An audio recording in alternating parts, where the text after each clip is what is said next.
Hello student, आज मैं आपको बताने जा रहा हूँ जो अकाउंटेंसी का ब्रांच है।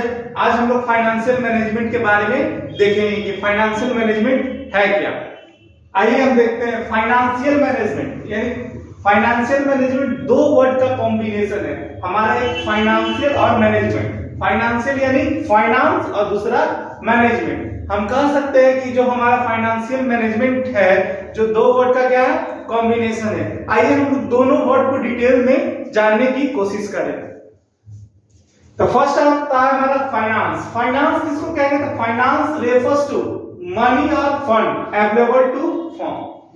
हम कह सकते हैं सिंपल वर्ड में कि फाइनेंस जो है, फाइनेंस हम मनी और फंड को कहते हैं जो फर्म के पास अवेलेबल है और ऑर्गेनाइजेशन के पास अवेलेबल है। उसी मनी को हम लोग क्या बोलेंगे? फाइनेंस कहेंगे। अब फाइनेंस जो है हर बिजनेस ऑर्गेनाइजेशन के लिए बहुत ही नेसेसरी है। हम कह सकते हैं कि without finance no any organization can run and work because finance is the backbone और life blood of the any organization. अगर फाइनेंस ना हो, अगर पैसा ना हो तो हम भी यहाँ पर खड़ी नहीं रह सकते हैं, ना हमारा ये इंस्टीट्यूट चल सकता है। इसलिए हम कह सकते हैं अगर फाइनेंस है तभी कोई भी वर्क डन पॉसिबल है और फर्म रन कर सकता है, नहीं तो बिना फाइनेंस का कोई भी ऑर्गेनाइजेशन, फर्म या वो लार्ज हो, मीडियम हो, स्मॉल है, बिना फाइनेंस का ये कभी ऑपरेट नहीं हो पाएगा, ना ही कोई भी ऑर्गेनाइजेशन अपने गोल को अचीव कर पाएगा। जिस तरह से देख सकते हैं कि यहाँ पर डिफिनेशन जो हमने लिखा था, तो फाइनेंस रेफर्स टू मनी और fund available to firm large, medium, small. Firm कोई भी हो सकता है, लार्ज हो सकता है, मीडियम हो सकता है, स्मॉल हो सकता है। Needs finance to carry on its operation and achieve its target. यानी सीधा सीधा इस जो हमने मीनिंग बनाया है उसमें ये बताया गया है कि without finance no any firm can run the and achieve the target. So finance is called the lifeblood of the organization. अब हम लोग आते हैं डिफिनेशन देखते हैं। तो finance is defined as a provision of money at the time when it is required. ये एक प्रोविजन है, किसका है? फर्म का, ऑर्गेनाइजेशन का, जब उसके पास वो मौजूद होता है। यानी कहता money at the time when it is required, जब रिक्वायर्ड हो और वो मनी आपके पास हो, वही हमारा क्या कहलाएगा? फाइनेंस कहलाएगा। यानी सीधा हम लोग फाइनेंस कह सकते हैं it is a provision of money at the time when it is required. हम लोग समझ सकते हैं कि फाइनेंस आप लोगों को अच्छी तरीके से समझ में आ गया होगा। अब हम लोग आइए मैनेजमेंट पे चलते हैं। तो मैनेजमेंट तो आप लोग पढ़ते आए हैं कि मैनेजमेंट कहते हैं किसको? मैनेजमेंट यानी कह सकते हैं किसी भी काम को मैनेज करना ही क्या कहलाता है? मैनेजमेंट कहलाता है। हम लोग अक्सर कोई भी वर्क को अपने ऊपर लेते हैं और उसको अचीव करने की यानी पूरा करने की कोशिश करते हैं। दूसरी तरह आइए हम लोग मैनेजमेंट का डिफिनेशन देखें। मैनेजमेंट कहते हैं किसको? तो management is the process. Management क्या है? एक प्रोसेस है, यानी स्टेप बाय स्टेप है, process of conducting a set of functions. यानी यहाँ ये क्या करता है? मैनेजमेंट एक फंक्शन क्रिएट करता है और उसके अकॉर्डिंगली हम लोग क्या करते हैं? वर्क डन करते हैं। तब जो फंक्शन क्रिएट करेगा उसमें आ जाएगा हमारा प्लानिंग, आ जाता है organising, staffing, directing and controlling. किस लिए ये सब करते हैं? To get work done in efficient and effective manner. कोई भी काम को एफिशिएंट एंड इफेक्टिवली करने के लिए हम लोग करते हैं। तब दो वर्ड जो है एफिशिएंट एंड इफेक्टिव, इसको हम लोग थोड़ा समझ लेते हैं। एफिशिएंट कहते हैं किसको और इफेक्टिव किसको कहते हैं? एफिशिएंट जो होता है, एफिशिएंट कहने का मतलब है complete the task on lesser cost. जो हम लोग वर्क कर रहे हैं, जो वर्क परफॉर्म कर रहे हैं, उसको हम कम से कम कॉस्ट में कैसे कर सकते हैं, वो हमारा क्या कहलाएगा? एफिशिएंट कहलाएगा। इफेक्टिव किसको कहेंगे? इफेक्टिव यानी completing the task on time, ये हमारा क्या कहलाएगा? इफेक्टिव कहलाएगा। यानी मैनेजमेंट जो हमको सिखाता है कि कोई भी वर्क को हम किस तरह अचीव कर सकते हैं by performing step by step. तो हम दोनों को देख लिए, फाइनेंस देख लिए और मैनेजमेंट देख लिए। अब जो हम इसी के अकॉर्डिंगली हम लोग फाइनेंशियल मैनेजमेंट का डिफिनेशन को क्रिएट करेंगे। तो आइए हम लोग फाइनेंशियल मैनेजमेंट का डिफिनेशन देखते हैं। जैसा कि हमने पिछले वीडियो में देखा था कि हमारा जो फाइनेंशियल मैनेजमेंट था उसको हम कहते हैं कि दो वर्ड का कॉम्बिनेशन फाइनेंशियल और मैनेजमेंट, हम दोनों को डिस्क्राइब किए थे, फाइनेंस को डिस्क्राइब किए थे और मैनेजमेंट को डिस्क्राइब किए थे। आइए हम लोग जो डेफिनेशन है हमारा फाइनेंशियल मैनेजमेंट का उसको देखते हैं। तब हमने जो डिटरमाइन किया था फाइनेंस और मैनेजमेंट, देखिए वहां पर हम लोग देखते हैं जो हमारा डेफिनेशन है जो कह रहा है फाइनेंशियल मैनेजमेंट में be defined as planning, organising, directing and controlling.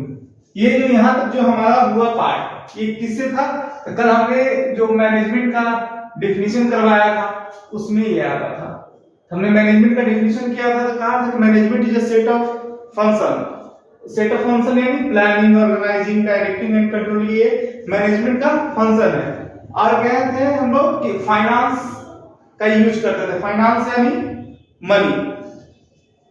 अब यहाँ पर हम लोग जो डेफिनेशन को देखें, यहाँ पर देखें कि हम लोग फाइनेंशियल मैनेजमेंट में be defined as planning, organising, directing and controlling of financial activities of in a business enterprise. यानी किसको ये करता है मैनेजमेंट? तो फाइनेंशियल एक्टिविटीज, फाइनेंशियल एक्टिविटीज कह सकते हैं जैसे हमारा हो गया प्रोक्योरमेंट ऑफ फंड, हो गया uses of fund, application of fund, यानी कहां-कहां हम फंड का यूटिलाइजेशन करेंगे वो यहां पर बताया जा रहा है। यानी डेफिनेशन क्लियर है फाइनेंशियल मैनेजमेंट। तो हम लोग कह सकते हैं फाइनेंशियल मैनेजमेंट में be defined as planning, organising, directing and controlling of financial activities in a business enterprise.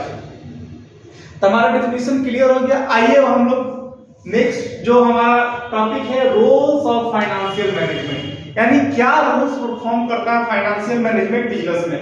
तो हम लोग सिंपल जो हमारा डेफिनेशन था उसके अकॉर्डिंगली ही हम लोग देखेंगे कि सब एक दूसरे से इंटर रिलेटेड है। यानी वहां पर हम लोग बेसिकली देखे थे प्रोक्योरमेंट और यूजेज ऑफ फंड। यहाँ पर जो हमारा रोल्स रहेगा फाइनेंशियल मैनेजमेंट का, यानी 5 रोल्स हमने लिखा है। आइए 5 रोल्स को हम लोग देखते हैं। जो फर्स्ट रोल्स है हमारा डिटरमिनेशन ऑफ फिक्स्ड एसेट्स। हम लोग सब जानते हैं कि फिक्स्ड एसेट्स किसको कहते हैं, जैसे हमारा लैंड, बिल्डिंग, मशीनरी, इक्विपमेंट्स, ये सब हमारा फिक्स्ड एसेट्स में आता है। यानी जो हम लोग डिसीजन लेंगे फिक्स्ड एसेट्स में इन्वेस्टमेंट का, तो वो हमारा क्या कहलाएगा? फिक्स्ड एसेट्स कहलाएगा। यानी उसमें ये बहुत बड़ा रोल प्ले करता है हमारा फाइनेंशियल मैनेजमेंट। आइए सेकंड हम लोग देखते हैं डिटरमिनेशन ऑफ करंट एसेट्स, यानी करंट एसेट्स हमारा बिजनेस फॉर्म में कितना होना चाहिए। करंट एसेट्स में भी आप लोग जानते ही होंगे, जैसे हमारा डेटर्स हो गया, स्टॉक्स हो गया, कैश इन हैंड हमारे पास कितना होना चाहिए। ये सब का डिटरमिनेशन में भी एक बहुत बड़ा रोल प्ले करता है हमारा फाइनेंशियल मैनेजमेंट कि एक सर्टेन अमाउंट हमारा क्या होना चाहिए, करंट एसेट्स होना चाहिए, जो कि हमारा बिजनेस का लिक्विडिटी शो करेगा। थर्ड हमारा आता है determination of proportion of long term and short term finance. यानी हम लोग जो फंड्स रेज करते हैं दो तरीका से रेज कर सकते हैं, एक लॉन्ग टर्म सोर्सेज से और शॉर्ट टर्म सोर्सेज से। यानी जो हम लॉन्ग टर्म सोर्सेज से यूज करेंगे यानी वो ब्रॉडर देन 1 ईयर होगा, 5 साल 10 साल, वो हमारा लॉन्ग टर्म सोर्सेज में चला जाएगा। वैसा सोर्सेज जो हम लोग विद इन 1 ईयर में पे कर दें वो हमारा शॉर्ट टर्म सोर्सेज कहलाएगा। फोर्थ है हमारा determination of various sources of long term finance, यानी various sources of long term finance. तो लॉन्ग टर्म में हमारा आ जाएगा क्या आ जाएगा, equity share capital, preference share capital, retained earning, debenture, long term loan ETC. यानी हम लोग देखेंगे equity share holder. Equity share holder आप लोग जानते होंगे जो बिजनेस का जो इक्विटी खरीदता है उसको हम लोग इक्विटी शेयर होल्डर कहते हैं। और इक्विटी पे हम लोग जनरली पार्ट ऑफ प्रॉफिट यानी हम लोग डिविडेंड पे करते हैं। सेकंड हमारा प्रेफरेंस शेयर होल्डर, यानी preference share capital. Preference share capital generally से it is a part of share but company had paid a certain fixed rate, जैसे हम लोग इंटरेस्ट पे करते हैं 10% 12%, इसी तरह से हम लोग प्रेफरेंस शेयर कैपिटल पे भी हम लोग पे करते हैं। थर्ड है हमारा रिटेन अर्निंग, यानी कंपनी जो प्रॉफिट कमाता है और उसका जो कुछ पार्ट बिजनेस में रिटेन करके प्रॉफिट का रख लेता है फॉर द फ्यूचर यूजेस, उसी को हम लोग रिटेन अर्निंग कहते हैं। फिर है हमारा डिवेंचर है, लॉन्ग टर्म लोन है। डिवेंचर जनरली जानते हो कि एक लोन होता है जो कंपनी के द्वारा इशू किया जाता है। फिर हमारा 5th नंबर पे आता है determination of various items of profit and loss account, यानी कौन कौन सा आइटम जो हमारे प्रॉफिट को प्रभावित करता है। जैसे हमारा प्रॉफिट को इंक्रीज कर देता है, डिक्रीज कर देता है। जैसे हमारा इंटरेस्ट ऑन डेट, हम लोग जानते हैं कि जब हम लोग गवर्नमेंट को टैक्स पे करते हैं तो वो पहले कहती है कि आप पहले इंटरेस्ट पे कर दीजिए, यानी जो हम लोग डेट लिए हुए उसका पहले हम लोग जो प्रॉफिट से डिडक्ट करेंगे इंटरेस्ट को, उसके बाद हम लोग क्या करेंगे, टैक्स का डिडक्शन करते हैं। तो ये हमारा एक बहुत बड़ा टैक्स बेनिफिट मिल जाता है कि हम लोग का प्रॉफिट इंक्रीज कर देंगे। इंटरेस्ट ऑन डेट हो गया, ये हमारे प्रॉफिट को दिखाता है। फिर हमारा डेप्रिसिएशन हो गया, जैसे कि हमारा बिजनेस बहुत पहले से चलता रहता है, तब जो हम लोग फिक्स्ड एसेट्स खरीदे हुए रहते हैं तो उसका वैल्यू धीरे धीरे क्या होता है, बियर टियर की वजह से रिड्यूस होते रहता है, उसी रिडक्शन को हम लोग डेप्रिसिएशन कहते हैं। तो ये हमारा एक बहुत बड़ा मेजर रोल प्ले करता है हमारे प्रॉफिट डिस्ट्रीब्यूशन में। तो आप लोग समझ ही गए होंगे। ठीक है, तब हम लोग नेक्स्ट टॉपिक पे वीडियो बनाएंगे और देखेंगे कि हमारे फाइनेंशियल मैनेजमेंट में और क्या क्या मेन पॉइंट्स है समझने के लिए।